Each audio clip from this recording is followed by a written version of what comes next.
الکریم اما بعد فاعوذ باللہ من الشیطان الرجیم بسم اللہ الرحمن الرحیم رب اشرح لی صدری ویسر لی امری واحلل عقدۃ من لسانی یفقہوا قولی۔ السلام علیکم ورحمۃ اللہ وبرکاتہ۔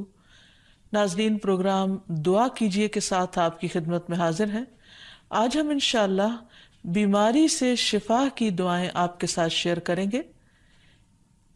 صحت اور بیماری انسانی زندگی کے ساتھ ساتھ ہیں۔ انسان کی زندگی کے کوئی بھی 2 دن ایک جیسے نہیں ہوتے۔ آج اگر انسان خوش ہے تو کل اداس ہوگا، اگر آج وہ اپنے جسم میں قوت محسوس کر رہا ہے تو کل بیمار ہو سکتا ہے۔ انسان کے اوپر دن میں بھی کئی بار مختلف طرح کی کیفیات گزرتی ہیں۔ کبھی انسان روحانی طور پر، جذباتی طور پر بیمار ہوتا ہے اور کبھی انسان جسمانی طور پر بیمار ہو جاتا ہے۔ بیماری کی کیفیت صحت کی کیفیت سے مختلف ہوتی ہے اور ہر انسان اس کو محسوس کر سکتا ہے۔ ایسی صورت میں انسان کو دوا کے ساتھ ساتھ اللہ سبحانہ وتعالیٰ کی طرف رجوع کرنا چاہیے اور اپنے لیے خوب خوب دعائیں کرنی چاہیے۔ بعض اوقات بیمار خود اپنے لیے دعا نہیں کر سکتا تو بیمار کی عیادت کرنے والے اور بیمار کو دیکھنے والے، اس کے دوست، رشتہ دار، عزیز، اقربا اور ایون ہسپتال کا عملہ مریض کے لیے ایسی دعائیں پڑھ سکتا ہے جو اس کے لیے شفا یابی کا ذریعہ ہو سکتی ہیں۔ تو بات یہ ہے کہ انسان ہر حال میں اپنے رب کا محتاج ہے اور اسے اپنی ہر ضرورت کے لیے اپنے رب کی طرف رجوع کرنا چاہیے، اور خصوصاً قبولیت کے مواقع پر۔ رات کا پچھلا پہر اس کے لیے بہت مناسب ہے، جب اللہ سبحانہ وتعالیٰ بندوں کو پکارتے ہیں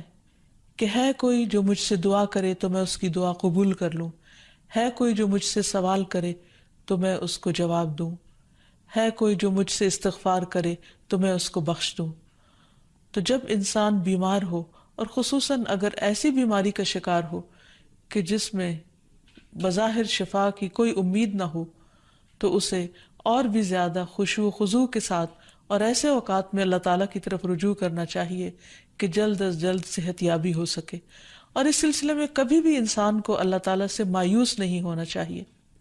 پھر یہ بات یاد رہے کہ جب انسان دعا کرے تو اس سے پہلے اللہ سبحانہ وتعالیٰ کی تعریف کے کلمات کہنا نہ بھولے۔ تو آئیے آج ہم آپ کو دعا کرنے سے پہلے کچھ نئے کلمات بتائیں گے جو اللہ سبحانہ وتعالیٰ کی حمد و ثنا پر مبنی ہیں۔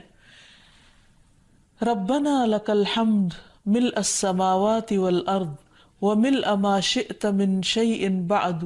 اہل الثناء والمجد احق ما قال العبد وكلنا لك عبد اللهم لا مانع لما اعطيت ولا معطي لما منعت ولا ينفع ذا الجد منك الجد۔ اے ہمارے رب، تمام تعریفیں تیرے ہی لیے ہیں جن سے آسمان اور زمین بھر جائیں، اور اس کے بعد جو تو چاہے وہ بھی اس سے بھر جائے۔ تو ہی تعریف اور بزرگی کے لائق ہے۔ بندے جو کہتے ہیں تو ان کا سب سے زیادہ حقدار تو ہے، اور ہم سب تیرے بندے ہیں۔ اے اللہ، جسے تو عطا کرنا چاہے اس سے کوئی روک نہیں سکتا، اور جسے تو نہ دینا چاہے اسے کوئی دے نہیں سکتا، اور کسی مرتبے والے کی بزرگی تیرے سامنے کوئی فائدہ نہیں دے سکتی۔ یعنی اللہ سبحانہ وتعالیٰ کے علاوہ کوئی بھی اور ایسا نہیں ہو سکتا جو انسان کی مشکل کو آسان کر سکے۔ تو آئیے اس کے ساتھ ہم دیکھتے ہیں کہ بیماری کے اسباب کیا ہوتے ہیں، بیماریاں کیوں آتی ہیں۔ سب سے پہلی بات تو یہ کہ بیماری اللہ کے اذن سے آتی ہے۔ جب تک اللہ سبحانہ وتعالیٰ کا اذن نہ ہو، انسان پر کوئی کسی قسم کی مشکل آ نہیں سکتی۔ قرآن مجید میں آتا ہے ما اصاب من مصیبت الا باذن اللہ، جو بھی مصیبت آتی ہے وہ اللہ کے اذن سے آتی ہے اور وہ تقدیر کا حصہ ہوتی ہے، اور اس میں اللہ سبحانہ وتعالیٰ کی حکمت اور مشیت کار فرما ہوتی ہے۔ اور وہ کیا ہو سکتی ہے؟ مثلاً اللہ تعالیٰ کسی بندے کے ساتھ بھلائی کا ارادہ کرتے ہیں، اس کے گناہ معاف کرنا چاہتے ہیں، اس کو کسی خاص چیز کی سمجھ دینا چاہتے ہیں، تو اسے تکلیف میں مبتلا کر دیتے ہیں. کیونکہ بعض اوقات انسان زندگی میں اتنا مصروف ہوتا ہے اپنے روزانہ کے روٹین کے کاموں میں کہ وہ ٹھہر کر، رک کر، خاموشی کے ساتھ وقفہ لیے بغیر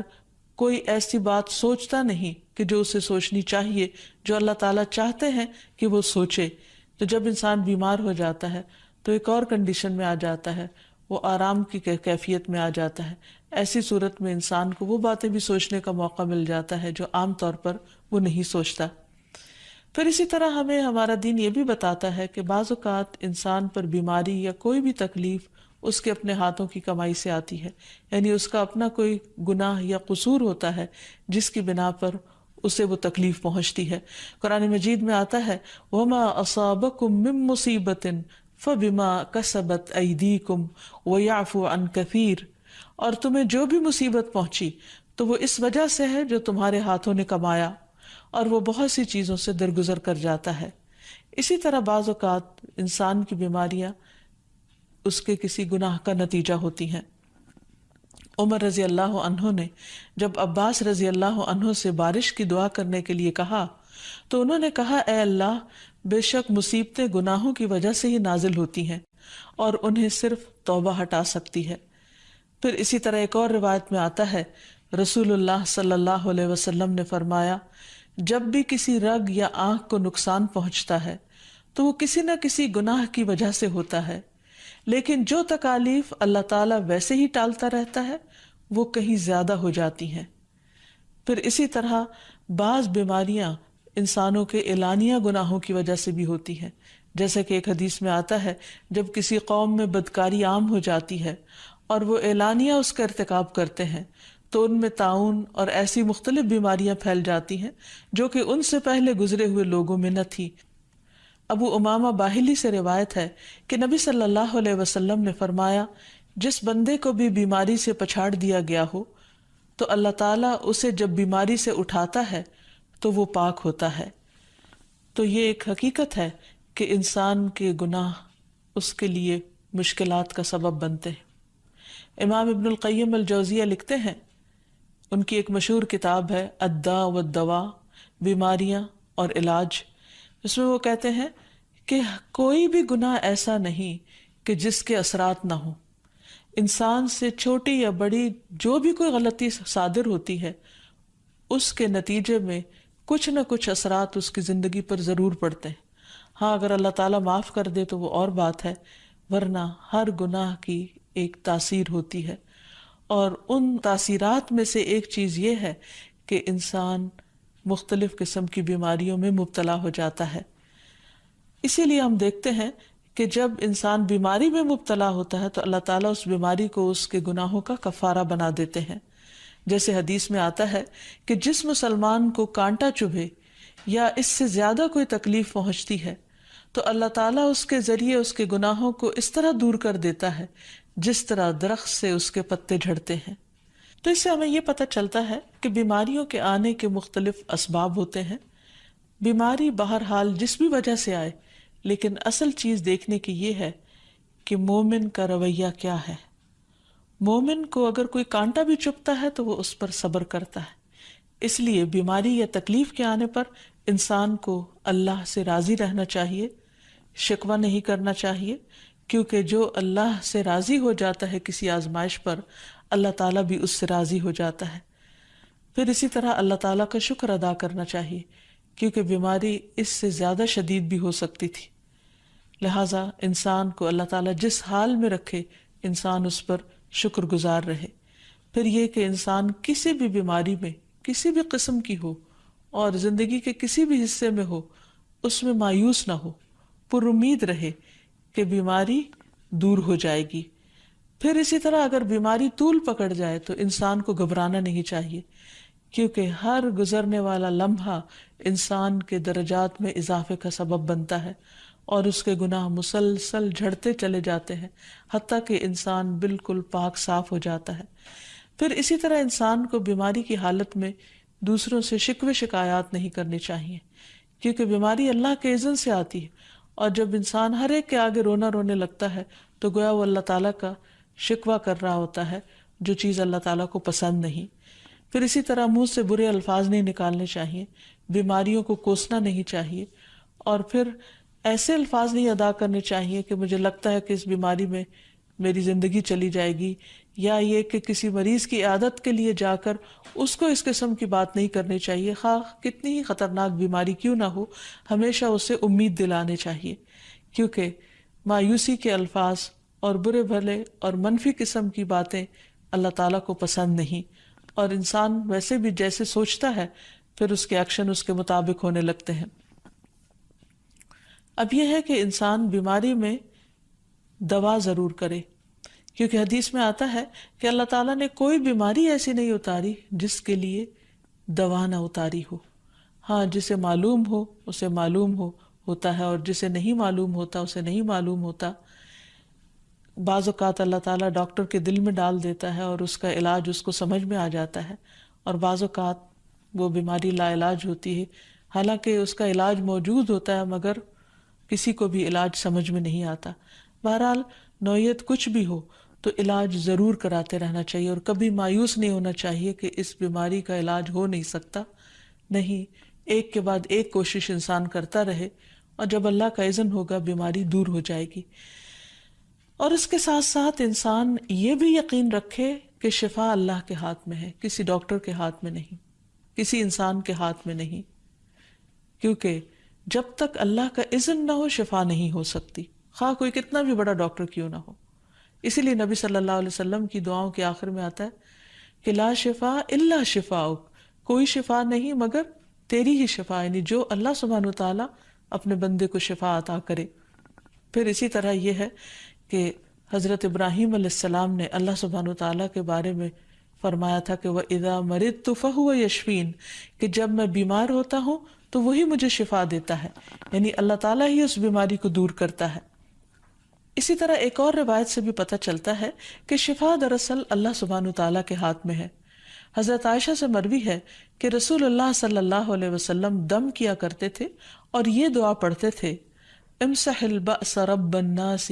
بیدک الشفاء لا یکشف الکرب الا انت، اے لوگوں کے رب تکلیف کو دور کر دے، تیرے ہی ہاتھ میں شفا ہے، تیرے سوا اس کو دور کرنے والا اور کوئی بھی نہیں۔ پھر اسی طرح انسان جب کسی بیمار کی عادت کے لیے جائے تو اس پر بھی دعا پڑھے اور اس کے لیے دعا کرے۔ رسول اللہ صلی اللہ علیہ وسلم نے فرمایا، جو مسلمان کسی ایسے بیمار کی عیادت کے لیے اس کے پاس آئے جس کی موت کا وقت قریب نہ آیا ہو، اور 7 مرتبہ یہ پڑھے، اسأل اللہ العظیم رب العرش العظیم ان یشفی فلانا من وجعہ، میں اس عظمت والے اللہ سے سوال کرتا ہوں جو عرش عظیم کا رب ہے کہ فلاں کو اس کی تکلیف سے شفا عطا فرمائے، تو اللہ عز و جل اسے شفا عطا فرما دیتا ہے۔ اور پھر ہم دیکھتے ہیں کہ تمام انبیاء اپنی بیماریوں میں، تکلیفوں میں اللہ تعالیٰ کو پکارتے تھے، جیسا کہ ایوب علیہ السلام کی دعا قرآن مجید میں آتی ہے، وَأَيُّوبَ إِذْ نَادَى رَبَّهُ أَنِّي مَسَّنِيَ الضُّرُّ وَأَنْتَ أَرْحَمُ الرَّاحِمِينَ فَاسْتَجَبْنَا لَهُ فَكَشَفْنَا مَا بِهِ مِنْ ضُرٍّ وَآتَيْنَاهُ أَهْلَهُ وَمِثْلَهُمْ معهم رحمة من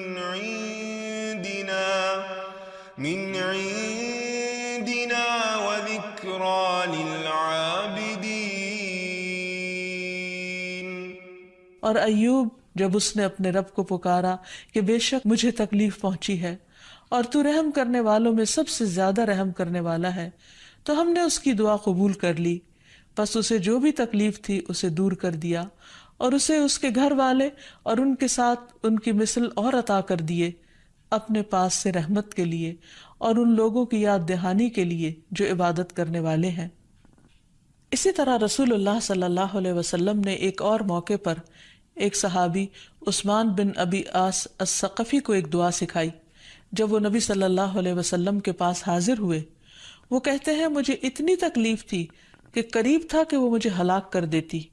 تو نبی صلی اللہ علیہ وسلم نے مجھے فرمایا اس درد کی جگہ پر اپنا دایاں ہاتھ رکھو اور 7 مرتبہ کہو بسم اللہ اعوذ بعزت اللہ و قدرتہ من شر ما اجد و احاذر، اللہ کے نام کے ساتھ میں پناہ مانگتا ہوں اللہ کی عزت کی اور اس کی قدرت کی اس شر سے جو میں محسوس کرتا ہوں، یعنی اس تکلیف سے بچنے کے لیے جو مجھے محسوس ہو رہی ہے اور جس سے میں خوف محسوس کرتا ہوں۔ عثمان کہتے ہیں کہ جب میں نے یہ پڑھا تو اللہ سبحانہ وتعالیٰ نے مجھے شفا عطا کر دی۔ پھر اسی طرح ہر بیماری سے شفا کی دعا نبی صلی اللہ علیہ وسلم نے سکھائی۔ عبداللہ بن عباس سے مروی ہے کہ نبی اکرم صلی اللہ علیہ وسلم نے فرمایا، جب کوئی شخص کسی ایسے مریض کی عیادت کرے جس کی موت کا وقت ابھی قریب نہ آیا ہو اور اس کے پاس 7 مرتبہ یہ دعا پڑھے، اسأل اللہ العظیم رب العرش العظیم ان یشفیک، میں عظمت والے اللہ جو عرش عظیم کا رب ہے اس سے دعا کرتا ہوں کہ وہ تمہیں شفا عطا کرے، تو اللہ تعالیٰ اسے اس مرض سے شفا عطا کر دے گا۔ پھر اسی طرح نبی صلی اللہ علیہ وسلم اگر کسی کو کوئی پھوڑا پھنسی ہوتی تو اپنے لعاب دہن کے ساتھ زمین کی مٹی تھوڑی سی لے کر اس درد تکلیف والی جگہ پر لگاتے تو اس سے بھی شفا ہوتی۔ حضرت عائشہ کہتی ہیں کہ جب کسی انسان کے عضو میں کوئی تکلیف ہوتی، پھوڑا یا زخم ہوتا، تو نبی صلی اللہ علیہ وسلم اپنی انگلی اس طرح رکھتے، اور سفیان جو راوی ہیں انہوں نے اپنی شہادت کی انگلی زمین پر رکھی، پھر اسے اٹھا کر فرمایا بسم اللہ تربت اردنا بریقت بعدنا لیشفى به سقیمنا باذن ربنا، اللہ کے نام کے ساتھ ہماری زمین کی مٹی ہمارے رب کے حکم سے ہم میں سے بعض کے تھوک کے ساتھ ہمارے بیمار کو شفا دی جائے۔ یعنی لعاب دہن کا اپنا ایک اثر ہوتا ہے، اور لعاب دہن جو ہے ایک طرح سے دوا کا کام کرتا ہے، اور اللہ کا نام لے کر جب لعاب دہن لگایا جائے تو شفا ہوتی ہے۔ جیسے کہ ایک اور موقع پر نبی صلی اللہ علیہ وسلم نے ایک جلے ہوئے مریض کے اوپر یہی دعا پڑھ کر لعاب دہن لگایا تو اللہ تعالیٰ نے اس مریض کو شفا یاب کر دیا، اور وہ دعا تھی اذہب البأس رب الناس واشف انت الشافی لا شفاء الا شفاؤک شفاء لا یغادر سقما۔ پھر اسی طرح ایک موقع پر ایک قبیلے کے سردار کو جب بچھو نے کاٹ لیا اور اس کے جسم میں زہر پھیل گیا تو ایک صحابی نے سورۃ الفاتحہ پڑھ کر اس پر دم کیا تو اس سے اس کو شفا ہو گئی، اور یہ بات جب نبی صلی اللہ علیہ وسلم کو بتائی گئی تو آپ اس پر خوش ہوئے۔ اور سورۃ فاتحہ سب لوگوں کو آتی ہے، اسی لیے اس کا نام سورۃ الشفا بھی ہے، کیونکہ یہ بیماری میں بطور علاج پڑھی جاتی ہے مریض پر، مریض خود بھی پڑھ سکتا ہے اور اس کے اٹینڈنٹس بھی اس پر پڑھ سکتے ہیں۔ حضرت علی رضی اللہ تعالیٰ عنہ کہتے ہیں کہ نبی صلی اللہ علیہ وسلم کو بچھو نے ڈس لیا اور آپ نماز پڑھ رہے تھے۔ جب آپ نماز سے فارغ ہوئے تو آپ نے فرمایا اللہ تعالیٰ بچھو پر لعنت کرے، یہ نہ نمازی کو چھوڑتا ہے نہ کسی اور کو۔ پھر آپ نے پانی اور نمک منگوایا، آپ اس پر ملتے جا رہے تھے اور یہ صورتیں پڑھ رہے تھے قل یا ایھا الکافرون وقل اعوذ برب الفلق اور قل اعوذ برب الناس، تو یہ بھی ایسے مواقع پر پڑھی جا سکتی ہیں۔ پھر اسی طرح یہ ہے کہ اگر کسی بھی دوا یا دعا سے مریض صحت یاب نہ ہو رہا ہو، اس کی تکلیف کم نہ ہو رہی ہو، تو بھی موت نہیں مانگنی چاہیے، کیونکہ مومن کے لیے زندگی ایک بہت بڑی نعمت ہے۔ وہ جس بھی حال میں گزرے، بہرحال وہ اسے آخرت کمانے کا ذریعہ بنا سکتا ہے۔ یعنی اگر وہ تکلیف میں اس کی زندگی گزر رہی ہے اور اس پر وہ صبر کر رہا ہے اور اللہ کو یاد کر رہا ہے تو اس کے بے پناہ درجات بلند ہونے کا ذریعہ ہے۔ یعنی یہ بیماری اس کے لیے بلندی درجات کا ذریعہ بن جاتی ہے، اس لیے کبھی بھی موت نہیں مانگنی چاہیے۔ ہاں اگر تکلیف حد سے بڑھ جائے تو انسان یہ دعا مانگ سکتا ہے اللہم احینی ما کانت الحیات خیرا لی وتوفنی اذا کانت الوفات خیرا لی، اے اللہ جب تک میرے لیے زندگی بہتر ہو مجھے زندہ رکھ، اور جب میرے لیے وفات بہتر ہو تو مجھے وفات دے دے۔ تو اللہ تعالیٰ سے دعا ہے کہ اللہ تعالیٰ تمام بیماروں کو صحت اور شفا عطا فرمائے، اور ہمیں بیماری اور آزمائش کے موقع پر اپنی طرف رجوع کرنے کی توفیق دے۔